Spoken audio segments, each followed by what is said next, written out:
नमस्कार दोस्तों, आप सभी लोगों का गुरुकुल स्टडी टेम्पल में एक बार फिर स्वागत है।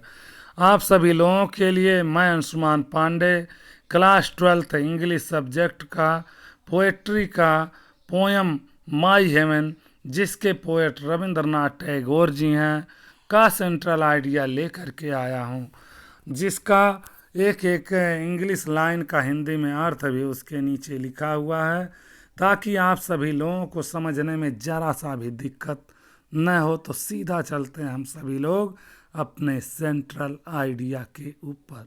आइए। In this poem the poet Rabindranath Tagore imagines a future India which would be no less than heaven।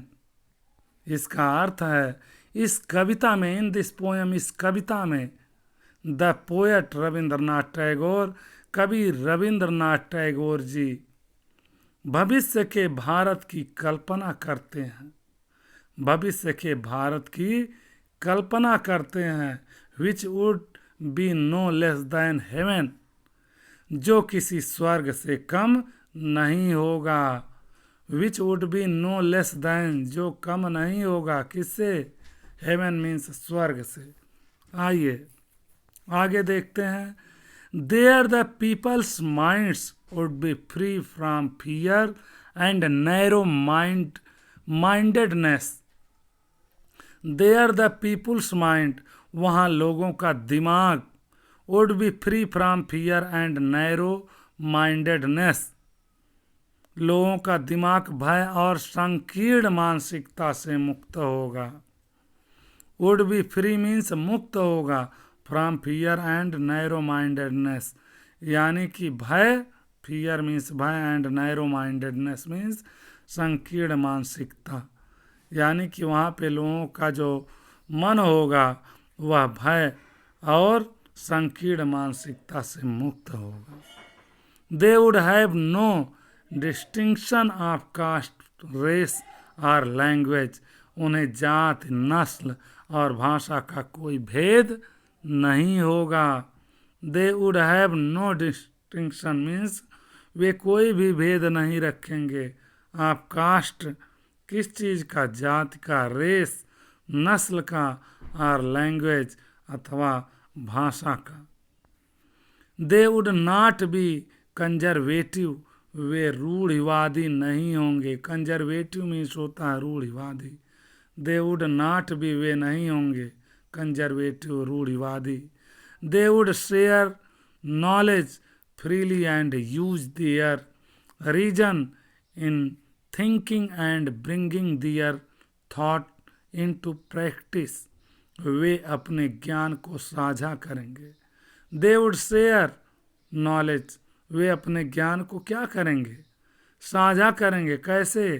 Freely, स्वतंत्रता से। एंड यूज, और प्रयोग करेंगे, their reason in thinking and bringing their thought into practice, क्या करेंगे? सोच में, और सोच में अपने कारण का, किसका? रीजन माने कारण का उपयोग करेंगे, यूज करेंगे, और अपने विचारों को व्यवहार में लाएंगे। And bringing their thought into practice, और अपने किसमें? व्यवहार में लाएंगे अपने विचारों को। They would follow the path of truth under the guidance of God, वे परमेश्वर के मार्गदर्शन में सत्य के मार्ग का अनुसरण करेंगे। दस his country will be heaven on earth, दस हिज कंट्री, इस प्रकार से उसका देश, विल बी होगा, हेवन ऑन अर्थ मीन्स पृथ्वी पर स्वर्ग, इस प्रकार से उसका देश पृथ्वी पर स्वर्ग होगा। दस his country will be heaven on earth, इस प्रकार से उसका देश इस पृथ्वी पर स्वर्ग होगा। इस प्रकार के स्वर्ग की कामना करते हैं पोएट रविंद्रनाथ टैगोर जी। आशा करता हूँ कि आप सभी लोगों को ये सेंट्रल आइडिया बहुत ही अच्छी प्रकार से समझ में आया होगा।